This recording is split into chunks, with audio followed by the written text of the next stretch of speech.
Welcome to the carbon cycle. Today we're going to learn about how carbon is cycled and recycled. So firstly we're going to start off with carbon in the form of carbon dioxide in the atmosphere. This carbon dioxide is then absorbed by plants or producers in the process of photosynthesis, and it's fixed into glucose initially. That glucose is then converted into other carbohydrates, lipids and proteins. So carbon compounds. All living things in the world are made up of carbon compounds. Those carbon compounds are then passed along by feeding to the rest of the food chain. So initially to primary consumers. Then primary consumers are going to be eaten by secondary consumers, and secondary by tertiary, and so on and so forth. So these two arrows here indicate feeding.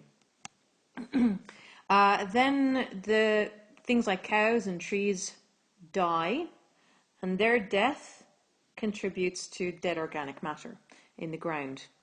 That dead organic matter then is eaten by decomposers. And this process is called decomposition. So decomposers such as worms, bacteria, fungi eat dead organic matter, which is why you don't see things don't stay around forever. They actually get eaten by decomposers. What can also happen to both living and dead material if decomposition doesn't happen fully, you get incomplete decomposition or fossilization. And that produces these things called fossil fuels. So fossil fuels will include gas, oil, coal, peat, and they are caused by fossilization or incomplete decomposition, which happens if there's not enough oxygen around. These fossil fuels are then dug out of the ground after millions of years of being formed, and they are burnt or combusted in power plants by people. You also get combustion of trees or burning of trees, and both of these processes, combustion from burning trees or from burning fossil fuels, will release carbon dioxide into the atmosphere. So let's summarize where some of these processes are happening. We have photosynthesis, takes CO2 out of the atmosphere, feeding, then passes it along, death, then adds to the dead organic matter in the soil.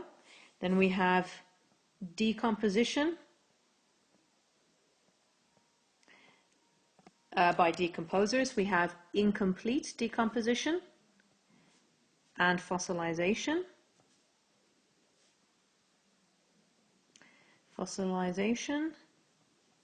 And then we have, I'm going to put a C for combustion.